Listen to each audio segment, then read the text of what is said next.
Атамекендик өндүрүүчүлөр демекчи, тракторларды чогулткан Кыргызстандагы жападан жалгыз завод Топоздун тракторлорун эми дыйкандар лизинг менен алат. Ламборджининин кыймылдаткычы коюлган кыргыз трактору өткөн жылдан баштап чыга баштаган. Жергиликтүү фермерлер техникалык жаңылыкты бир автомобилдин баасында сатып ала алышат. Бишкектин чет жакасында топтолуп жаткан трактордун өзгөчөлүгү «Менин бизнесим» рубрикасында. Биздин Кыргызстанда фермерлердин жерлери аябай кичинекей да. 2,5 гектар, 3 гектар ошондой. Ошондуктан биздин фермерлерге кичинекей тракторлор лайыктуу болот деп ойлоп атабыз. Анан кийин чындап эле биздин ушу кичинекей тракторлорду Таласка, Кеминге, Нарынга алып кетип атат. Кичинекей участоктор аябай жакшы экен. 904 Топоз, 90 ат күчтүк трактор. Ал деген МТЗ-80, например, ал плугту көтөрө албайт. А бул атайын ушундай чоң соколорго ченеп жасалган техника. Бул 4-5 корпус менен сокону тарта берет. Анан кийин бул бир трактор мурунку 2 трактордун жумушун кылып коет да. Анан бул аябай комфортабельный, кабинасы дагы, управлениясы дагы аябай жеңил. Бул тракторду айдаганда бизде азыр ушул тракторлор иштеп жүрөт уже. Аябай жыргап атпайбы. Чарчабайбыз деп көп мурункудай болуп. Анан көбүрөөк жумушту кылсак болот бир эле күнүн ичинде. Анан бул мурунку тракторлорго караганда аябай экономичный.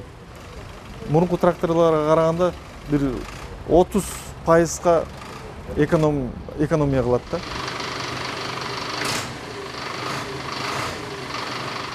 Биздин тракторлорубуз ар кандай ат күчү менен, ар кандай баалар менен сатылат.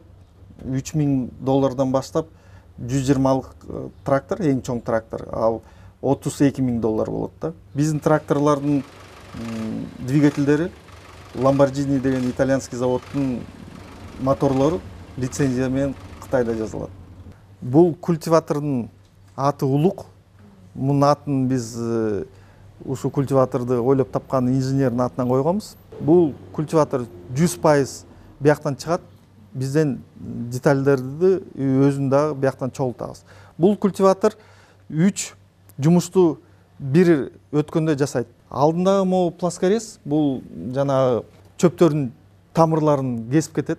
Анан кийин бул окучник деген жанагы чогулуп кетет жерди. Бул болсо кирпи деп коет. Темир кирпи. Бул болсо жумшартып кетет. Анан кийин калган чөптөр дагы жулуп кетет. Ошентип бул культиватор бир өткөндө 3 жумушту бир жасайт. Анан кийин бул культиватор өткөндө уже жанагындай химикат, пестицид деле кереги жок экен да. Бүт школьниктер каникул болгондо ошол жакта эле поледе жүрөбүз, жана чөптөр жулуп. А бул келгенде тигилер тим эле майрам болуп жыргап калыптыр да. Анткени бул ошолордун жумушун жасайт да. 20 киши бир күн иштеген жумушту бул 20 мүнөттө жасап турат да. Тракторный запчастьтер Кытайдан келгенде ошону бияктан чогултабыз. Бирок биз келечекте азыр биякта заводдор менен сүйлөшүп атабыз. Анан кийин запчастьтердин көбүнчөсүн Кыргызстандан чыгаралык деген максатыбыз бар. Бир жылдан кийин 10%-ын бияктагы заводдордон чыгарабыз.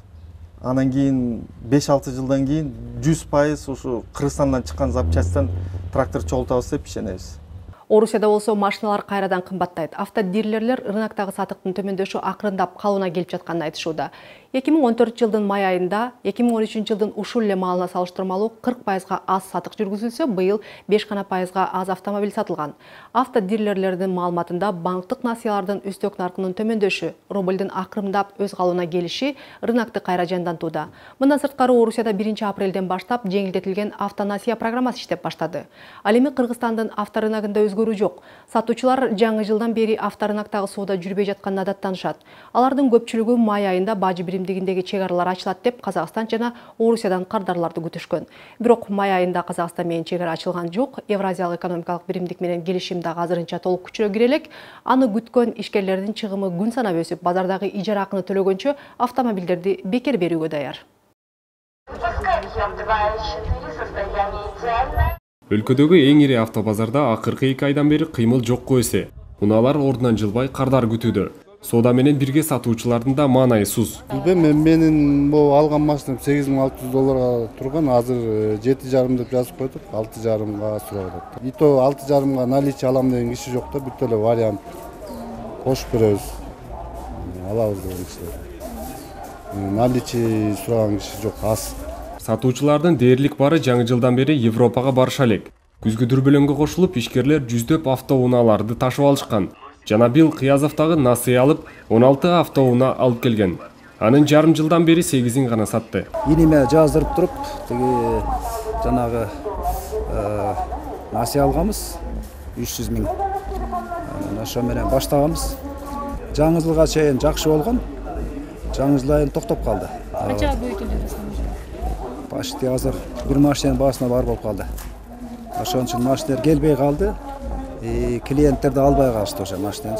Айгүл Бегалы кызы көптөн күткөн автоуна алууга эми мезгил келди дейт. Жума сайын байкоо салып, акыры баа чөнтөгүнө ылайыктуу өлчөмгө түшкөнүн айтат. Баалары аябай эле ылдыйлап кетиптир. Мен бир ай мурун келгем, бир жума мурун келгем. Билбейм, жума сайын эле ылдый болуп келатат. Базарда ар бир унаанын турган жайына ай сайын 1200 сомдон төлөшөт. Ал эми шаар сыртындагы үйлөрдү ишкерлер $500 ижарага алышат. Бул чыгымга июнь айындагы оң рулдуу автоунаалар боюнча өкмөттүн токтому да кошулду. Ишкерлер автоунаанын баарын шашылыш каттоодон өткөрүштү. Зарегистрировали, до 3 июня же приказ вышел, и мы вот пошли, все оформили машину. 3-июнга чейин катталгыла деп катталдык. 5 машинам бар, $900 каттоого кетти. Ал чыгымды да эми автомобилдин баасына кошуп койдум да. Ошого баасы кымбатыраак болгондой. Бирок баасын мындан түшүрө албайм. Ансыз да сатылбай чыгым көбөйүп кетти. Хотя бы, и то не получается пока. Каттоо кызматынын маалыматында июндун башында 3 күндө Бишкекте 1699 унаа катталган. Анын 111-и сол рулдуу, 1585-и оң рулдуу. Жалпысынан 2015 жылдын 5 айында өлкө боюнча 11766 унаа каттоого алынган. Бул 2014 жылга салыштырмалуу 5 эсеге аз.